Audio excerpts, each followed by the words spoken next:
bratia a sestry, táto výzva zaznela dneska 3-krát z Ježišových úst.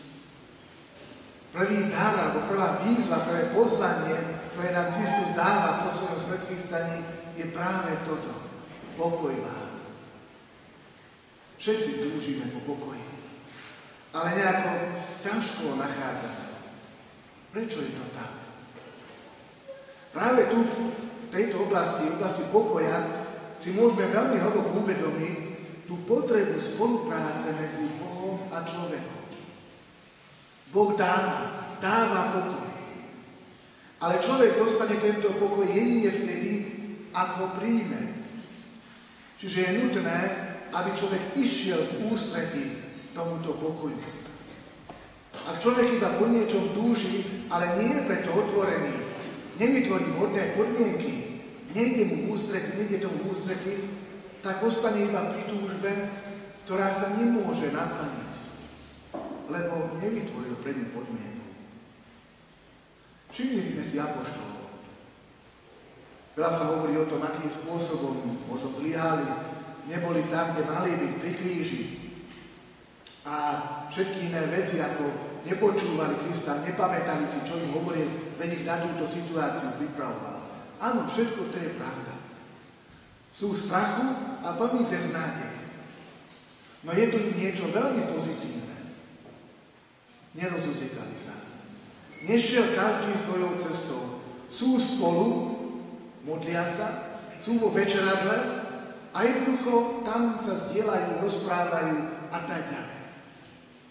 A práve to, že sú spolu, umožňuje Ježišovi, aby ich stretol.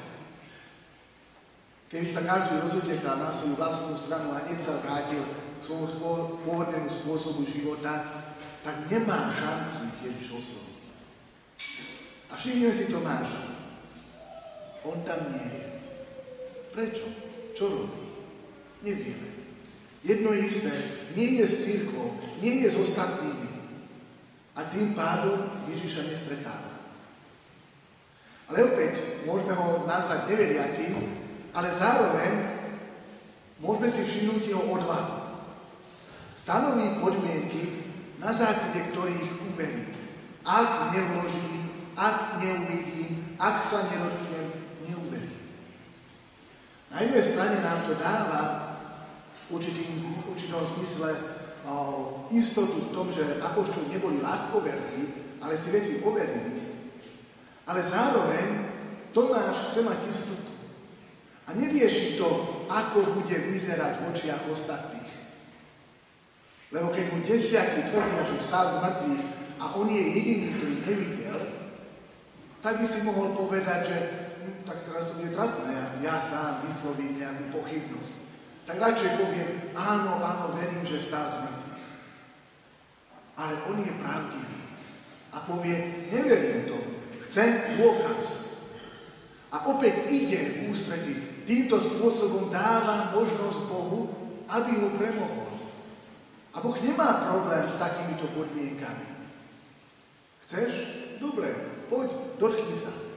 A už nebuď neveriaci, ale veriaci. Ak človek tú podmienku myslí úprimne a ju aj dodrží, Boh nemá problém ísť jej v ústretí. Čiže Tomáš nepopiera, ale hľadá istotu. A práve to hľadanie umožňuje Bohu, aby ho stretol. A toto je tá výzva, ktorú vám chceme dať na tento mesiac apríl. Pokoj vám. Vyjdeme v ústretí tomu pokoju, ktorý nám Boh dáva. Vytvorme si oázu pokoja, aby sme uľahčili stretnutie sa s Bohom. Môže to byť hocičo. Môže to byť nejaký modlitebný kút, nejaké miesto, kde všetci vedia, že keď som tam, tak ma majú nechať na pokoji, lebo sa potrebujem stíšiť, naladiť sa na Boha.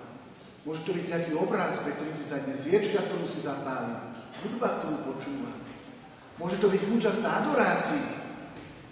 Môže to byť bez Wi-Fi zóna, alebo bez mobilová zóna.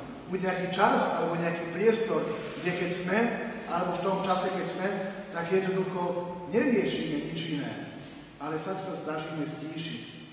Neskrolujeme mobil. Môže byť možno to, že v nedeľu venujeme čas celej rodine a spolu a nezapíname si televízor a politické diskusie. Pozrieme si to zo záznamu neskôr, ale vtedy sa stíšime. Iniciatíve sa medze nekladú, ani fantázii sa medze nekladú. Človek, keď troška chce, tak vie objaviť, ktorá je tá jeho oblasť, kde môže možno troška odložiť niektoré veci. Troška počkať s niektorými vecami a nájsť si ten čas pokoja. Kľudne môže to byť aj šport, môže to byť prechádzka v prírode, ale niekde, kde môže byť ja sám s Pánom, počúvať ho, rozprávať sa s ním. A práve táto logika toto vytvorenia si pokoja a otvorenosti a prijatia je dôležitá aj v oblasti milosrdenstva. Máme dnes nedeľu Božieho milosrdenstva a veľmi veľa rozprávame o milosrdenstve. Máme radi pobožnosti Božieho milosrdenstvu. Preferujeme, aby sa obrazy vládli všelikade. Ale stále máme obrovský problém prijať milosrdenstvo. Ako keby taká rozpoltenosť. Možno je to pocit spravodlivosti a zásluhovosti, ktorý sme veľmi hlboko poznačení. Ja si to nezaslúžim. A musím sa najprv ja sám vytreskať.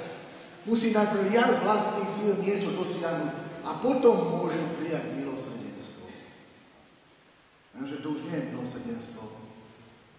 To už je odmena, moja domnelá odmena za to, že som dobre nacvičil niečo, čo odo mňa Boh žiada. Koľkokrát sa trápime tým, že neviem sa tak modliť, neviem sa tak sústrediť, neviem toto robiť, neviem zachovať ten pokoj a zase som vybuchol a zase toto a toto sa stalo. Ale Pán nám hovorí, nerieš to. Nenechaj sa s tým vyrušovať. Toto je opäť diabol, ktorý prichádza a chce vytrhnúť z nášho srdca pokoj. Lebo miesto toho, aby som sa v tichej adorácii alebo v tichej chvíli pozrel pred Pána a povedal, Pane, som tu taký, aký som. Chcel by som byť iný, ale nejde mi to. Ale ty si hovoril, že ma miluješ takého, aký som, tak čo s tebou, tak ma miluj. Chcem ťa teraz počúvať, chcem ťa vnímať, čo mi ty chceš povedať. A v takejto situácii Boh má úžasnú príležitosť dotknúť sa nášho srdca. Tam môžeme zažiť tie krásne dnešné dotyky, kde nám hovorí, poď za mnou, si úžasný, kde mi dovolí spočinúť. Ale keď ja miesto toho začnem riešiť seba, Pane, a stále toto neviem, a prosím ťa, pomôž mi, a vyrieš toto, a vyriešem to, a moje deti nechodia do kostola, a prosím ťa, pomôž im, a tak ďalej. Sme plní seba a svoje predstavy, ako by to malo byť, tak Boh nemá možnosť, nemá šancu sa dotknúť nášho srdca. Tá naša nespokojnosť sami so sebou je možno prejav pýchy, ktorá nedokáže prijať niečo len tak. Samozrejme, máme zlé skúsenosti, lebo keď sme od niekoho niečo len tak prijali, tak sme sa dostali do neľahkej situácie zaviazanosti. Že ten druhý si to zrazu od nás vypýtal. A možno chcel od nás niečo, kde by sme museli urobiť kompromis s našim svedomím. A to nechceme, a preto radšej chceme byť nezávislí od všetkých, od každého. Takže môžeme si byť istí, že Boh od nás nikdy nebude žiadať niečo, čo by bolo pre nás nepohodlné. Nepohodlné áno, ale čo by bolo pre nás zlé. Keď odpovieme na jeho prosbu, tak časom pochopíme, že je to najlepšie dobro pre nás. Nebojme sa teda prijať veci od Boha zadarmo. Nebojme sa teda otvoriť a vytvoriť ten priestor prijatia.